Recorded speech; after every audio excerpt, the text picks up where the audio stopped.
Essa separação entre pesquisa histórica e formatação historiográfica cumpre com o único objetivo de esclarecer os tipos de procedimento realizados com a elaboração narrativa. Essa distinção se baseia, conforme afirma Ruizing, em dois princípios: no princípio da relação à experiência e no princípio da relação ao público-alvo. Em ambos os casos, determinam-se os aspectos formais do conhecimento histórico. No primeiro caso, da pesquisa, trata-se de uma forma cognitiva, entendida como um modo particular de lidar com a experiência, orientada por princípios metódicos. E aí o que ele está pensando em termos de forma cognitiva,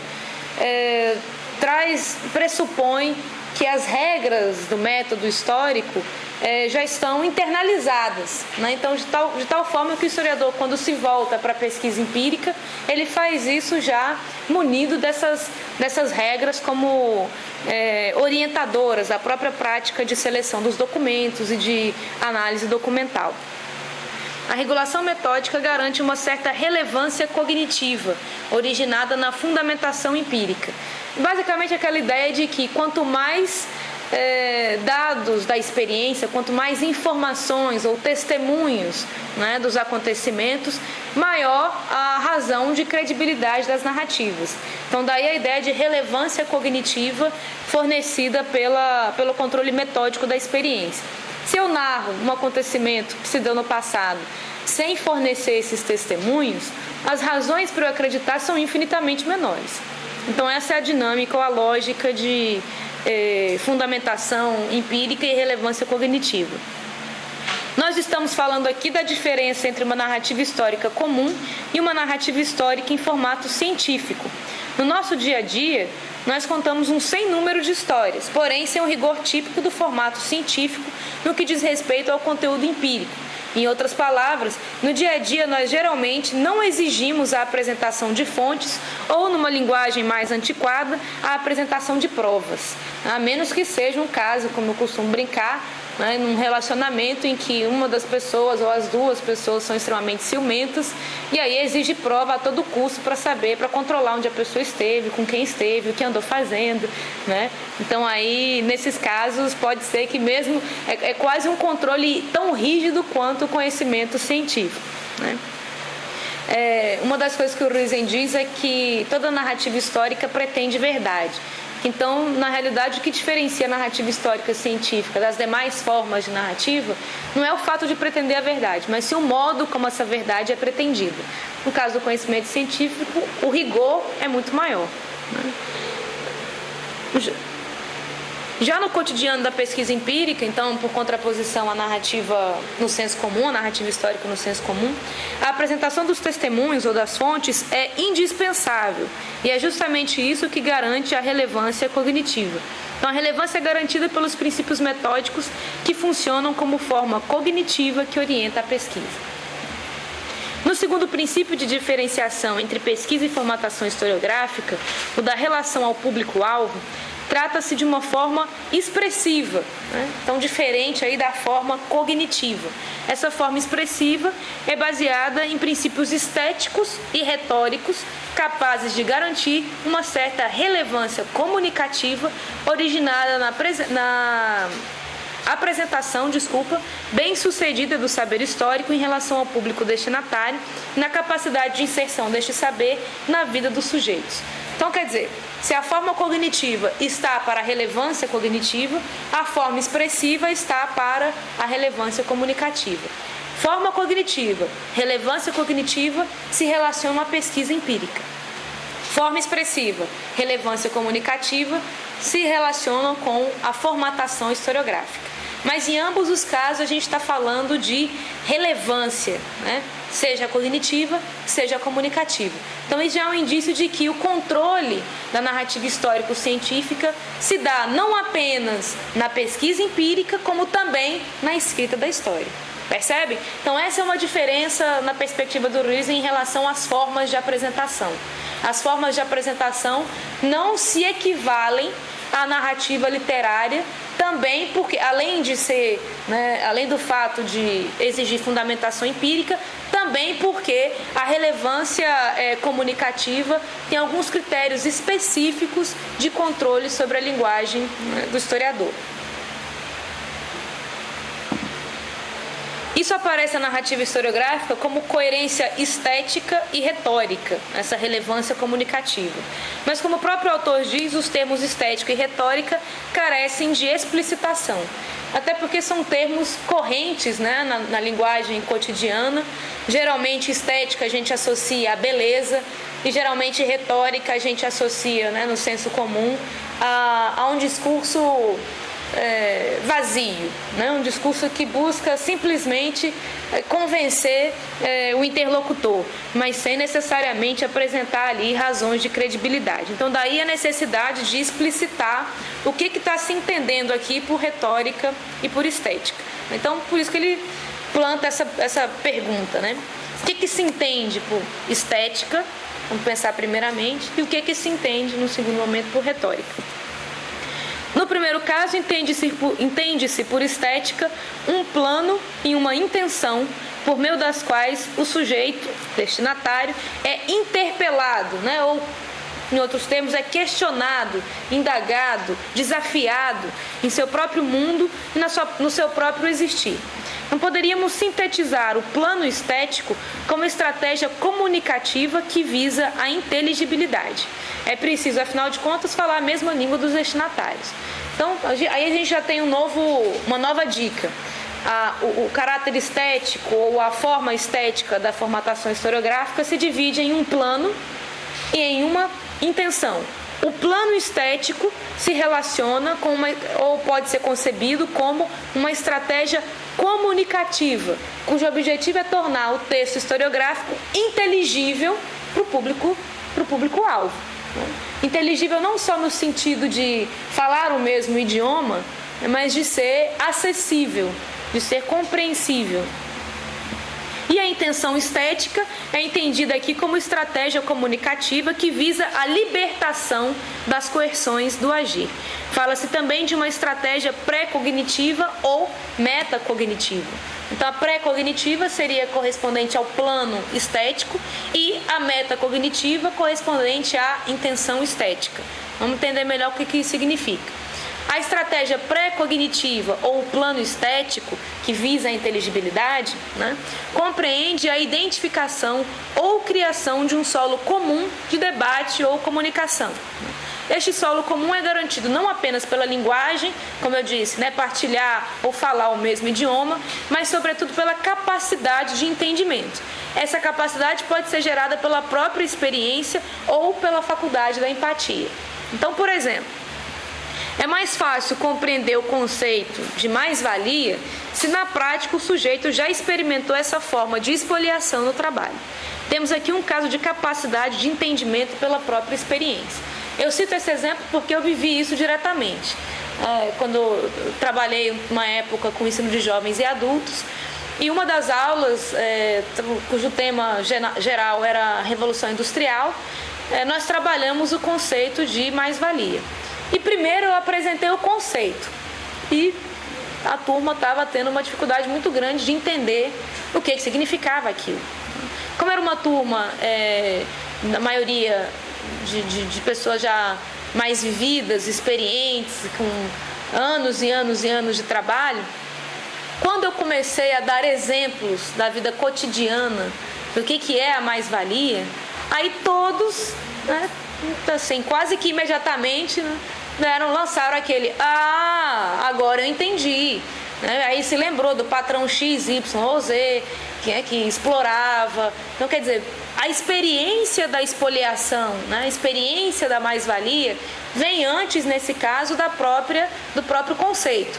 Então, nesse caso, o entendimento do conceito de mais-valia é não apenas possibilitado, mas também facilitado pela experiência. Agora, o único modo de entender conceitos, categorias ou experiências não é ter experimentado. A gente também pode compreender, pode entender por outras vias. Um outro exemplo é a capacidade de empatia, né? Que no geral é traduzida como a capacidade de se colocar no lugar do outro, né? Então tem um outro cito um outro exemplo. Não pode ser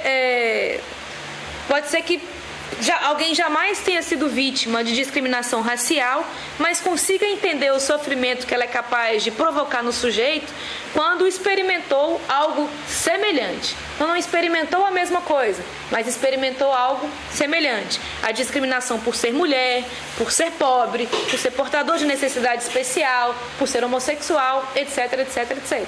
Né? Então ter experimentado algo que se aproxima torna o entendimento do sofrimento do outro, nesse caso, mais acessível, compreensível. Né?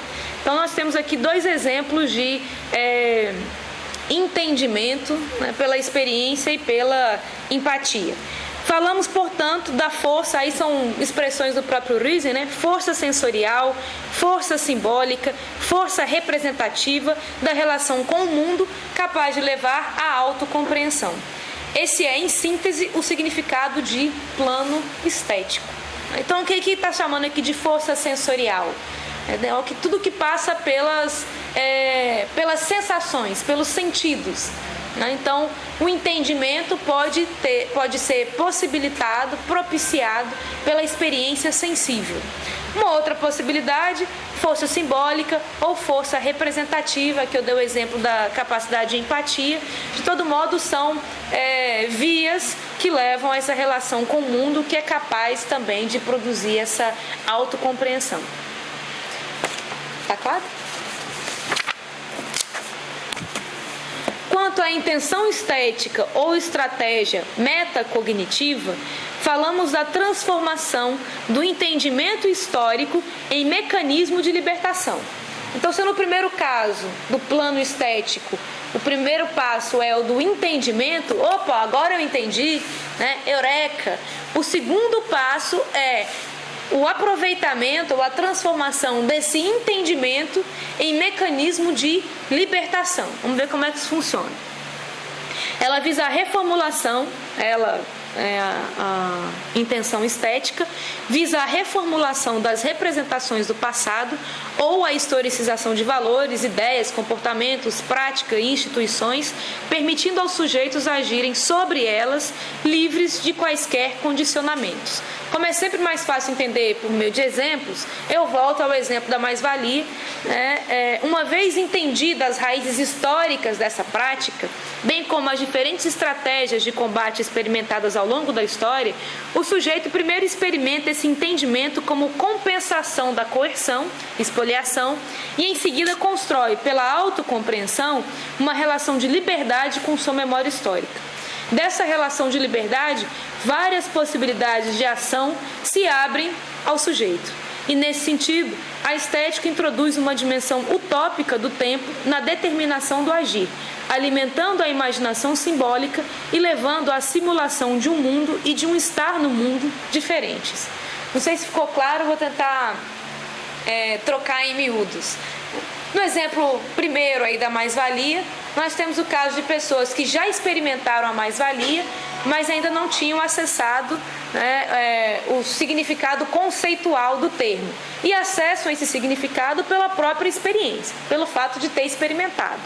Num segundo momento, percebendo, digamos, a filiação histórica da prática da mais-valia à primeira Revolução Industrial, bem como os desdobramentos disso, a luta do operariado europeu no século XIX e a expansão dessa luta dos trabalhadores para além do continente europeu, essa informação, o entendimento desse processo faz com que o sujeito, pode ser um estudante, no exemplo que eu citei, um estudante do ensino de jovens e adultos, faz com que ele se perceba naquele momento como fruto desse processo. Então ele entende não apenas o processo, mas entende o seu lugar neste processo. Compreendendo de onde vem, como que, digamos, tudo isso começou, quais são as raízes históricas dessa prática, ele se sente, no primeiro momento, compensado pelo próprio entendimento. É como se naquele momento do eureka, ter entendido de onde vem já trouxesse, digamos assim, um certo conforto, Pela compreensão, pelo entendimento, pelo conhecimento. O passo seguinte é reconhecer que, se aquilo não é uma prática natural, se não existe desde sempre, é isso que eu estou chamando aqui de historicização dos valores, isso significa que essa realidade pode ser transformada. Esse é o efeito libertador. Por que é um efeito libertador? Porque no momento em que se compreende isso, o sujeito consegue vislumbrar, fantasiar, imaginar um mundo em que a mais-valia não exista, ou ao menos não exista para ele. É por isso que eu estou dizendo aqui nesse exemplo que a compreensão desse processo abre ao sujeito várias possibilidades de ação. Então, daí a ideia de ter um efeito libertador. Se antes estava ali submetido à espoliação, né, à exploração do patrão, né, da mais-valia, nesse momento em que se compreende de onde isso vem, o que já foi feito para superar esse problema, o sujeito pode vislumbrar uma outra realidade. E a gente pode fantasiar inúmeras coisas. Aqui a ideia de que essa intenção estética abre o sujeito para fantasia, né, para transposição da própria realidade presente. Então ele se joga num mundo de utopia, de possibilidades infinitas de viver outra coisa, né? Na fantasia dele, ele pode inclusive ser o patrão que explora a mais-valia do outro. Não necessariamente ele precisa ser aí, né, alguém dentro da lógica do argumento marxista que toma consciência de classe e promova a revolução, nada disso. Ele tem liberdade para fantasiar o que ele quiser. Então, essa é a ideia da intenção estética. Então, por isso, um teor imaginativo, fantasioso, utópico, tudo é possível. Tudo é possível. Tudo diferente do que se experimenta no tempo presente como sofrimento, como um empecilho, como um obstáculo para a ação, né? Ou como uma coerção do agir, como o Ruizen sugere. Está claro isso? Nas páginas 31 e 32, Ruizen sintetiza tudo isso com as seguintes palavras. Estão com o texto aí? 31 no final. Ele diz assim: os elementos estéticos da historiografia introduzem o saber histórico como fator de libertação na motivação para o agir, que depende das memórias históricas. O que significa essa libertação na motivação para o agir? Quando o sujeito está experimentando a mesma coisa a vida inteira, por exemplo, a sensação ou a certeza de que é explorado pelo patrão há 10, 15, 20 anos, e num determinado momento ele entende de onde aquilo vem e que aquilo pode ser transformado, ele experimenta uma sensação, isso é ainda num plano, digamos, psíquico, no plano das ideias, no plano da relação consigo mesmo, né? Ele experimenta a libertação daquela condição, sendo motivado a agir para transformar esse quadro. Pode ser, por exemplo, nunca mais eu quero ter um patrão na minha vida, a partir de agora eu vou, aproveitar que eu estou aqui terminando o ensino médio, vou fazer um concurso público para ensino médio e se eu tiver algum patrão, esse patrão vai ser o Estado, né? Pode ser uma alternativa. Ou então, cansei dessa vida, quer saber? Eu vou para a roça, lá onde meus pais moravam, vou plantar minha comida, não quero saber de cidade, não quero saber de trabalho, não quero saber de salário, não quero saber de patrão. Enfim, pode fantasiar um bocado de coisa. Ou então vou, a partir de agora, mudar o rumo da minha vida e vou arriscar no empreendedorismo. Quero eu mesmo ser o patrão, quero eu mesmo explorar os demais, porque eu cansei de ser explorado nessa vida. Então pode fantasiar uma série de coisas. Essa fantasia sintetiza essa ideia de libertação na motivação para o agir. Pensar e fantasiar ser outra coisa, viver outra coisa, ter um outro mundo, né? As coerções tornam-se assim tão visíveis que podem ser vencidas. Essa é a lógica. A coerção, no caso do meu exemplo, né, a mais-valia, ela fica escancarada. Então isso começou lá com a primeira Revolução Industrial? Foi com isso que esse negócio, essa prática começou? Então é nesse momento da história?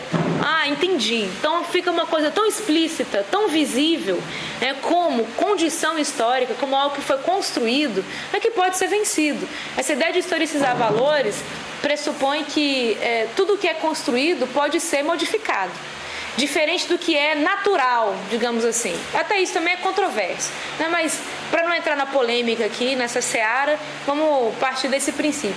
O que é cultural, o que é histórico é transformável, modificável, né? Enquanto que o que é uma predisposição natural, ao contrário, não pode ser vencida.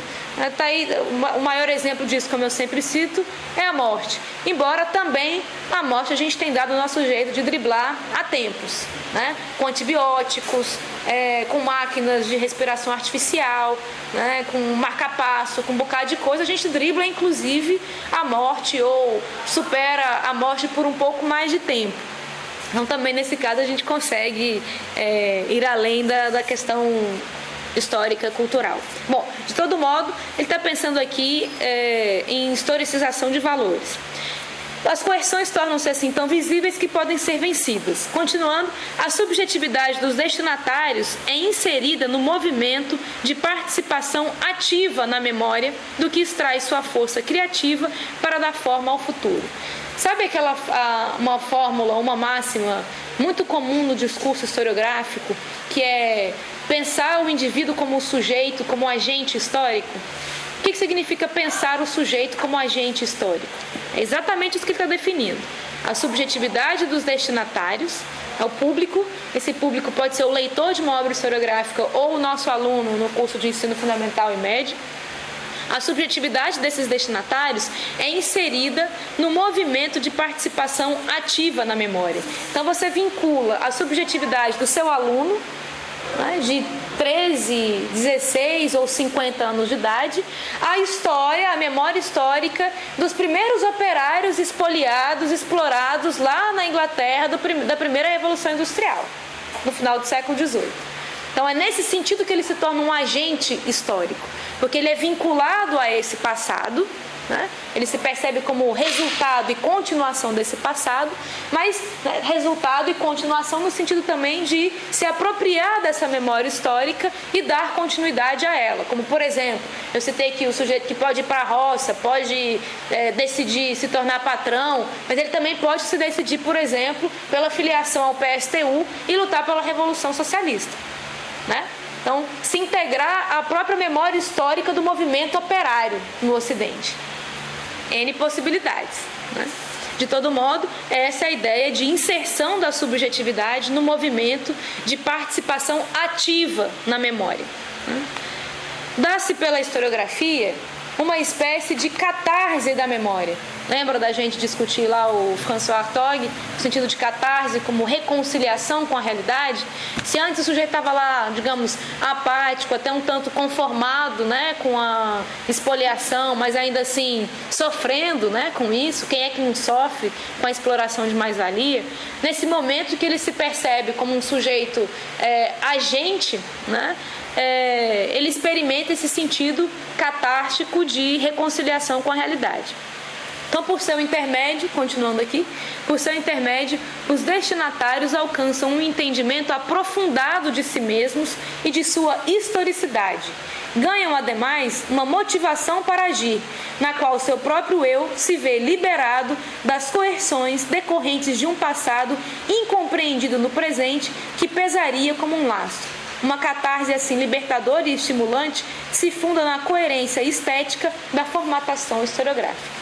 Me lembrei aqui de uma outra possibilidade ainda. Esse sujeito que já foi explorado por 15, 20 anos pode pensar: eu não quero isso para o meu filho. Então eu vou investir na educação dele para que ele possa ter um caminho diferente. E não precise ser operário como eu. Então o que se libera, em poucas palavras, como eu na verdade já disse, é a capacidade de imaginação ou vislumbre de uma outra realidade diferente da que é experimentada no presente. É isso também que o Ruizen chama de extrapolação, né, no fluxo do tempo. Extrapolar-se, experimentar-se por antecipação o que você gostaria de ser ou gostaria de viver. Mas, diferente das constituições puramente estéticas de sentido da arte, algo como uma imaginação sem limites, com espaço para o absurdo, aparentada dos sonhos, a formatação historiográfica não se encerra na estética. O que eu estou dizendo aqui em diálogo com o Ruizen? toda produção artística, quando a gente assiste, por exemplo, a uma instalação, né, ou visita um MASP ou um MAN da vida, né, está lá observando quadros, esculturas, ou assiste a uma apresentação de teatro, a um show de música como o reggae que vai ter aqui no PAF 4 daqui a pouco, a gente se contenta, nós que somos o público, assim como os artistas, se contentam com o que o Ruizen está chamando aqui de puramente estético. Que a gente pode pensar em termos de deleite, né, em termos de admiração pela beleza, ou também no sentido de imaginar sem limite, fantasiar sem limite, algo que a literatura permite, algo que as artes em geral permitem, né? E o que ele está dizendo a historiografia não pode se dar a esse luxo. Por quê? Há limite para a nossa imaginação, há limite para a nossa fantasia. Né? Então a retórica entra nesse campo de buscar voltar, né, o sujeito para a realidade. Então, se o primeiro momento provocado pela intenção estética é o da fantasia de uma realidade diferente, a retórica puxa a gente de novo para a realidade.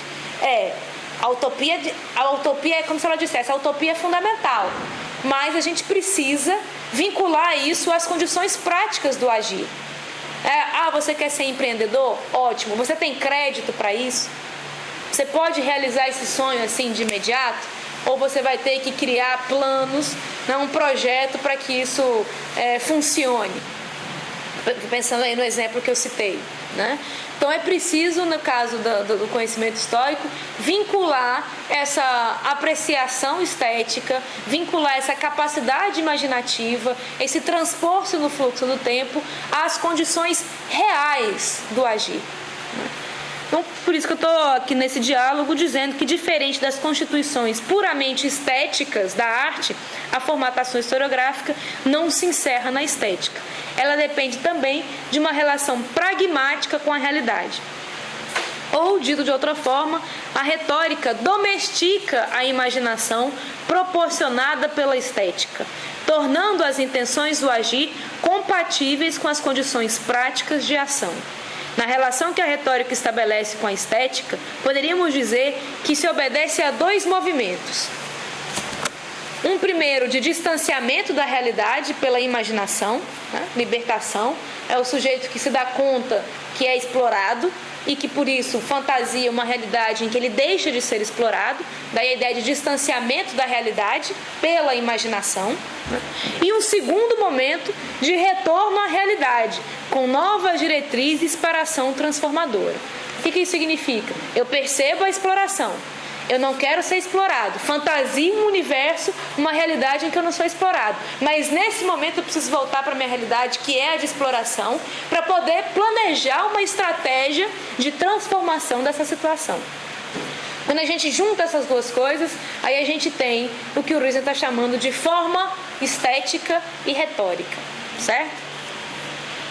Em outras palavras, esse retorno à realidade funciona por intermédio da retórica como capacitação para a ação concreta, viável e eficaz dos destinatários, o que só é possível com um prévio entendimento das circunstâncias temporais da vida prática. Então é uma outra forma de dizer que estética e retórica são também indissociáveis, né? Porque a retórica depende da estética no sentido de entendimento da realidade e imaginação de uma realidade diferente. E a retórica volta, digamos assim, a reflexão, o raciocínio, a compreensão histórica para os próprios trilhos, né? Então eu tenho que estabelecer um caminho, uma direção. Esse entendimento, de modo algum, pode se desvincular dos dados obtidos mediante pesquisa empírica. Não por acaso, Ruizen pergunta que papel a relevância cognitiva desempenha na relevância comunicativa. Isso eu estou já numa transição de um subtópico para outro aqui do texto. Num primeiro momento ele está falando da relação entre estética e retórica, num segundo momento ele volta para essa questão de como se dá a passagem da pesquisa empírica para da pesquisa empírica para a formatação historiográfica, como uma maneira de reforçar esse vínculo entre a forma, o texto e o conteúdo empírico. Eu incluí isso na explicação porque ele usa um conceito que até assusta à primeira vista, que é a ideia de desretorização. Não é nenhum xingamento, né? Pode até sugerir um xingamento, mas não é. Eu vou tentar explicar o que é. Então, a resposta a essa pergunta, né, sobre que papel a relevância cognitiva desempenha na relevância comunicativa, é dada pelo autor com o conceito de desretorização das apresentações historiográficas. Desretorização é aqui entendido como manutenção do equilíbrio entre vontade de poder, né, ou intenção prática, ou eu quero deixar de ser explorado. Isso é vontade de poder, é intenção prática, voltada para a vida, né? Então, a desretorização é entendida como manutenção do equilíbrio entre essa vontade de poder e a vontade de verdade. Então, nesse sentido, tem-se o vínculo entre intenções práticas, fundamentação empírica e argumentação racional, ancoradas em dados concretos, comunicáveis e verificáveis, uma vez que são acessados por meio de determinados procedimentos metódicos. Trocando em miúdos, eu não posso fundamentar vontades de poder do ponto de vista da relevância comunicativa, da relevância cognitiva, se isso não estiver amparado na experiência. Caso contrário, seriam vontades de poder absolutamente arbitrárias. Eu sempre uso o exemplo aqui do negacionismo do Holocausto, porque ele é muito emblemático e ele torna tudo muito fácil de compreender. Um exemplo de vontade de poder arbitrário seria negar o Holocausto para questionar a legitimidade do Estado de Israel, né, que é inclusive um dos argumentos de perspectivas mais, digamos, xiitas, né, da comunidade palestina. Então, faz-se isso negando a experiência histórica. Então, desse ponto de vista, a relevância cognitiva é jogada no lixo, né? Se a relevância cognitiva é jogada no lixo, a relevância comunicativa deixa de ser legítima. Percebe? Então, o que ele está chamando aqui de desretorização aí a gente vai voltar, digamos assim, para o sentido de retórica corrente. A retórica como um discurso vazio, um discurso alheio à experiência, aos dados concretos da vida prática. Então, o que ele está chamando de desretorização é, novamente, um retorno ou um vínculo, né, à realidade, um vínculo ao conteúdo empírico das histórias. Daí a ideia de equilíbrio entre vontade de poder e vontade de verdade. Isso envolve questões éticas, né? Além das questões racionais, envolve também questões éticas. Então, repetindo, nesse sentido, tem-se o vínculo entre intenções práticas, fundamentação empírica e argumentação racional, ancoradas em dados concretos, comunicáveis e verificáveis, uma vez que são acessados por meio de determinados procedimentos metódicos. O que está sendo dito aqui é que tanto o recolhimento ou a apresentação de dados empíricos quanto a justificativa de intenções práticas ou de vontade de poder são fundamentadas. No primeiro caso, citando as fontes; no segundo caso, construindo uma argumentação comunicável e verificável através desses dados empíricos apresentados no próprio texto, na própria formatação historiográfica.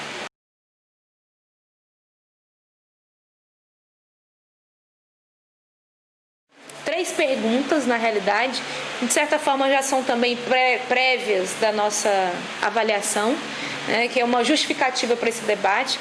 E a primeira pergunta é: o que significam forma cognitiva e forma expressiva? A segunda, o que se entende por relevância cognitiva e relevância comunicativa? E a terceira, de que modo essa reflexão sobre as formas de apresentação participam do debate em história da historiografia? Então, como que toda essa discussão se relaciona, né, com a proposta da disciplina? Em outras palavras, é isso, né?